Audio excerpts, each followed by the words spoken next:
Hello, this is Lolly, and recently I was sharing some things that I had bought from the Target dollar spot, and I shared that I had found these chipboard coasters.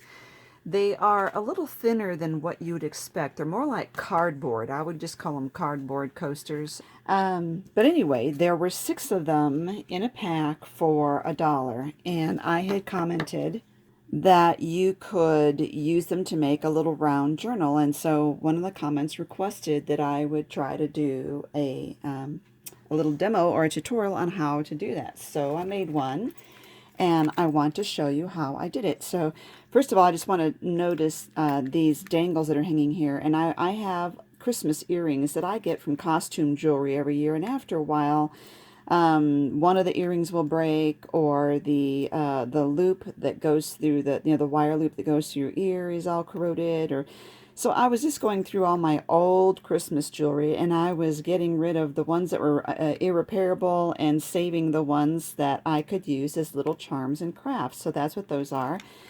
I have glued a reindeer button and a snowflake button by using a shank remover on the back.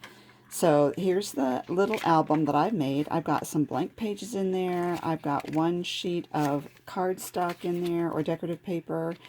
And I have cut out some circles on some Christmas cards that I've received in the past. So that is the little album, and I want to show you how I did it. Now, obviously, there's so many options here, so bear with me, and you can do it however you want. So if you don't have any access to these coasters, you can always use just the old Christmas cards from previous years. And for strength, if you want, you can do two back to back and glue them. But even at this rate, I think that's strong enough to make a little cover, but they're very cute. So I happen to have a circle cutter, okay? So I can cut circles in a variety of shapes, very specified. Plus I also have a Cameo, and I could cut out an exact size of paper or cover. If you don't have your access to those and you don't have a round die that's the right size you want, you can always find something in your house. I would think a nice wide coffee cup upside down, or a small bowl. Trace that and just keep cutting those out until you get as many pages as you want. These are very lightweight cardstocks that I had. It's some cardstock that I bought that I was very disappointed with because it was too light. So I ended up just using them for things like this.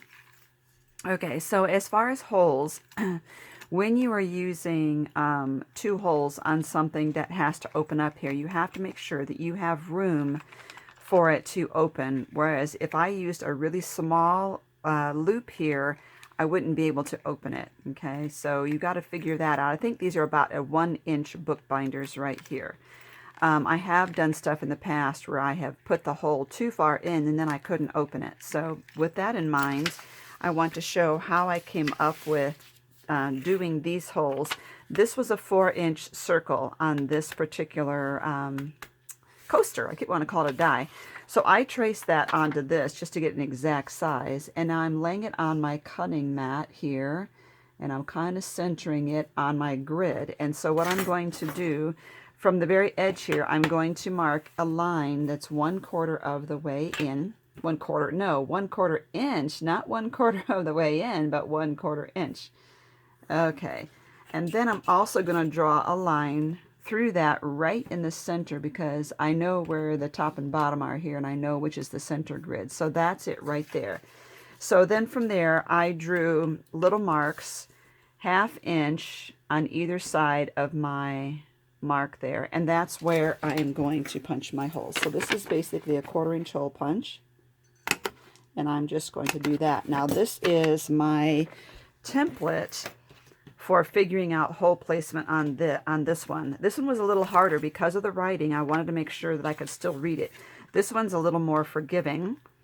And so holding it vertically, I'm just going to put that on there and guess where I want that.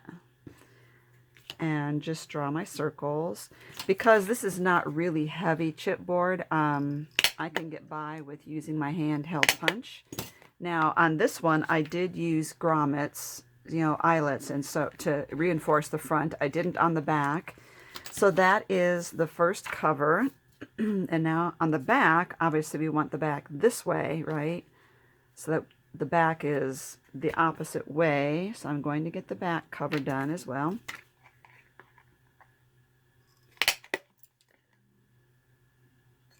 Okay, now we got a front and back, but we need pages.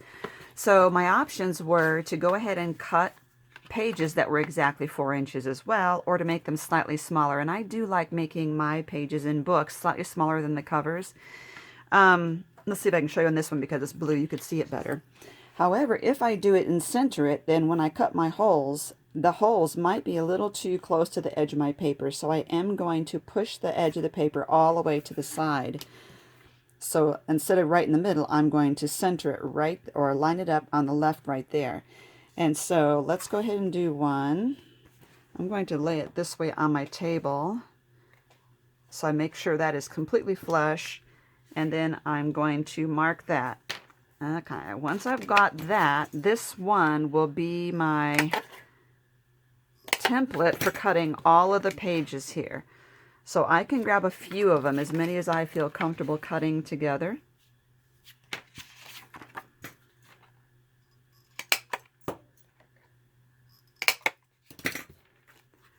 And just keep doing that until I get through my stack.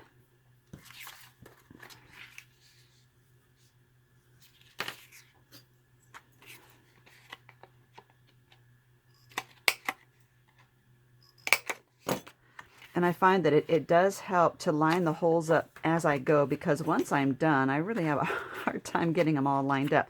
And I do want to use this really cute kitty too, so I'm going to add that in the mix and see where I want little kitty.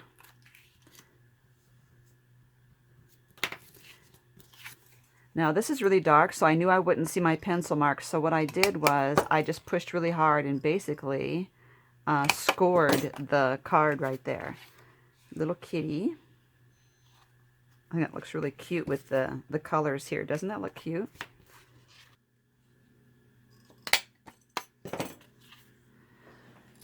Okay, I've got my last set done here, and I did kind of get off track here with my holes. I'm just using a pencil to help line them up a little bit.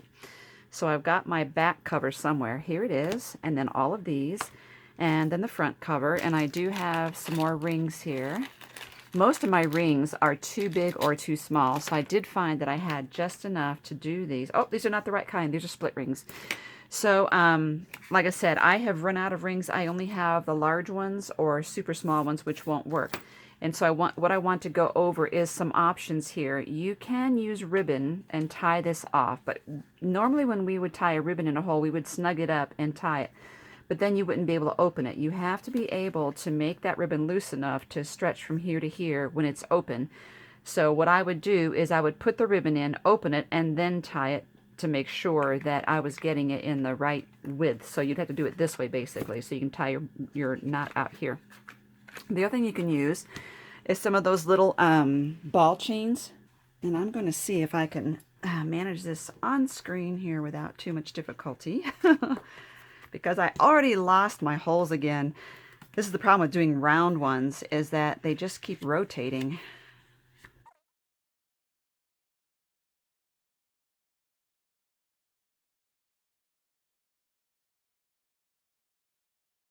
Okay, so if I hang this by the two ribbons just to get it kind of straight, and then open the cover, here's what I was talking about. You have to make sure that there is room between these covers for them to open. You don't want it to be overlapped when you tie them up. So I think what I'm going to do is to make sure, I'm going to tie the first one in a knot and then do a bow after that if I want a bow.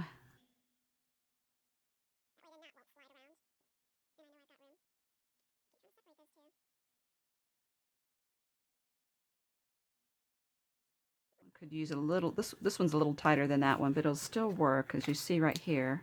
See how it opens up? And I may undo that knot and make it a little more snug. But anyway, it's still pretty cute. You could leave these as dangles too. Just thinking. Or we could go ahead and do the bow. You could make each of these different colors too. There we go. Trim that up a little bit. And then you could still hang charms on that if you want.